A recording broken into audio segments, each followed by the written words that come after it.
Sticking with money, we're asking if the NHS should be blowing £20 million on an HIV drug for gay men who won't use condoms when it's denying bowel and breast cancer sufferers cutting-edge treatments on financial basis. 0207 173 5555, the number you need.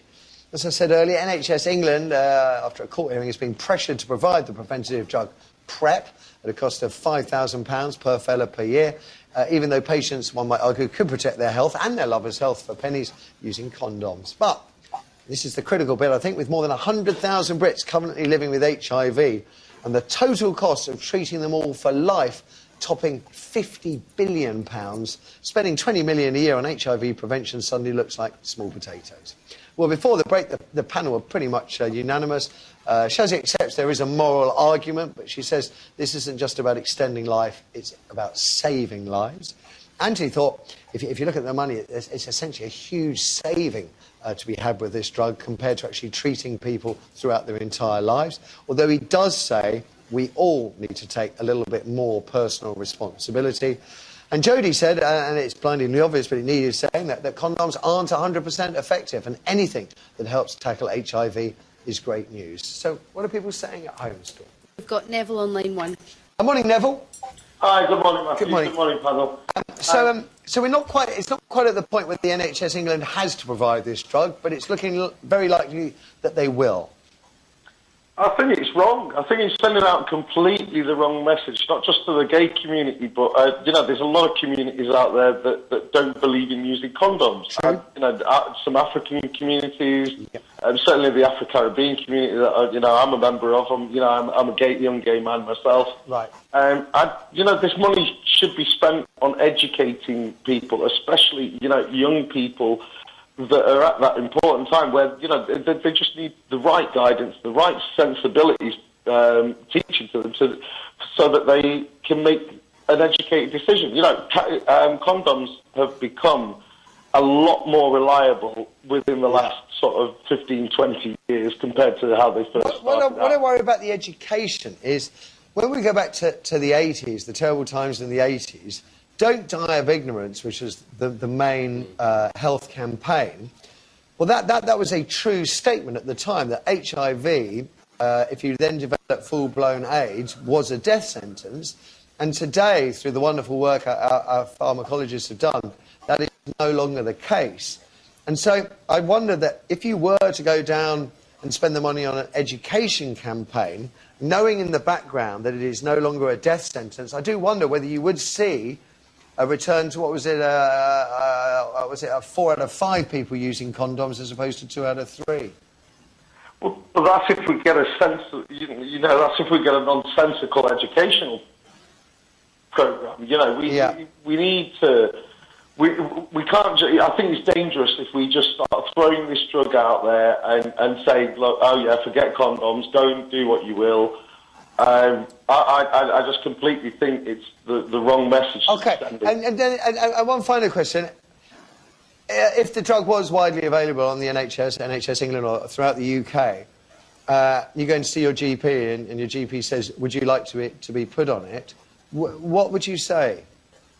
I would say no. I'd continue protecting myself by using condoms, and before I even get there, just picking and choosing quite carefully who you go to bed with. To be quite honest. Yeah, but not everyone, of course, tells the truth about their sexual history. Some people may not even know their sexual situation, their health situation. Yeah, certainly. Which again, just comes back to the point of. I'm a big fan, and I tell my friends, all my heterosexual friends as well as my gay friends, that get tested. It's not a problem. There's lots of different ways you can do that now. There's online kits that you can get for free that will test your blood for free. So it's not like there isn't enough already out there that sort of helps, that sort of prevents and can help prevent the spread of this infection.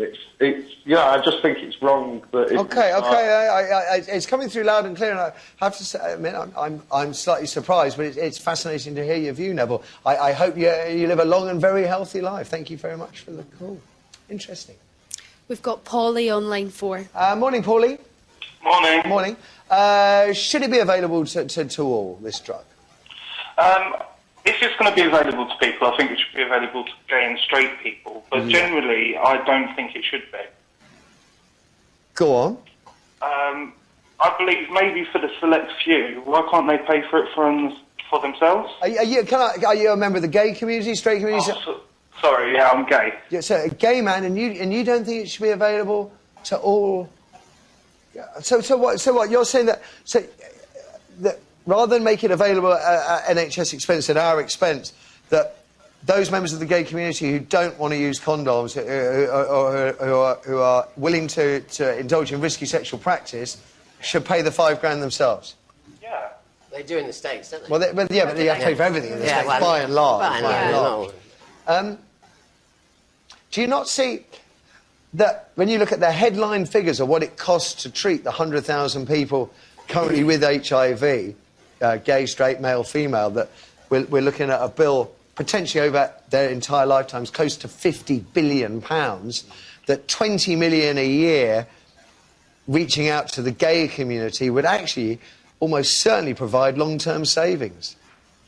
I can see where it could make some savings, but generally I think people should be able to look after themselves these days. As you said, it costs pennies for condoms. Wow, OK.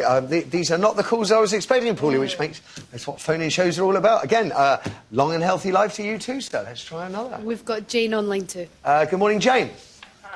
Hi. So we've had two gay men in succession who don't feel the drug should be freely available on the NHS. So what's the female perspective?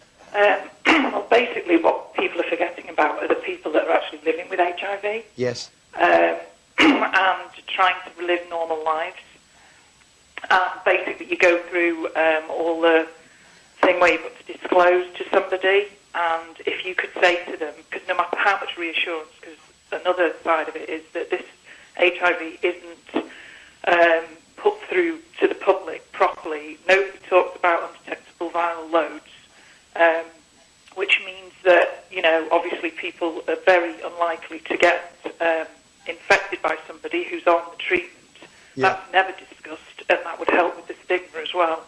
But if you were able to offer a potential partner who you wanted to get into a relationship with, because the minute you mention HIV, they are scared. I know you're saying it's not a death sentence anymore, but it's still hidden. It's still, the minute you say HIV, somebody, is scared to death. But then the counter of that, Jane, is, and I think it's been fairly widely reported, that there are apparently now men advertising themselves, putting themselves out there, saying, I'm on PrEP, I can have condom unprotected sex. Well, that's completely the wrong way to be using this drug, isn't it?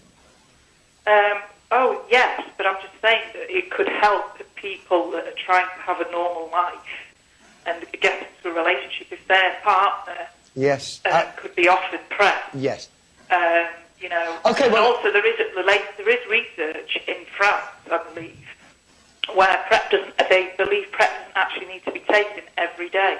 Okay, but just on that one point, I for one, God, I would love for someone with an HIV-infected partner to be given PrEP so they can have unprotected sex in a long-term relationship. But that's very different from providing the drug to everybody within the gay community, regardless. But there's also a lot of people out there that have got it that don't know they've got it as well. True. And I think that HIV is. Maybe some of the money should be spent on educating people about it. Okay. I have to wrap it up there, Jane, and I'm glad we got back to education, which is what our first caller made, something I think we'd all agree we'd like to see more of. After the break, it's Jodie with all the other headlines, including the British cyclist cleared of ducking dope tests and claims flossing your teeth is utterly pointless. All the wax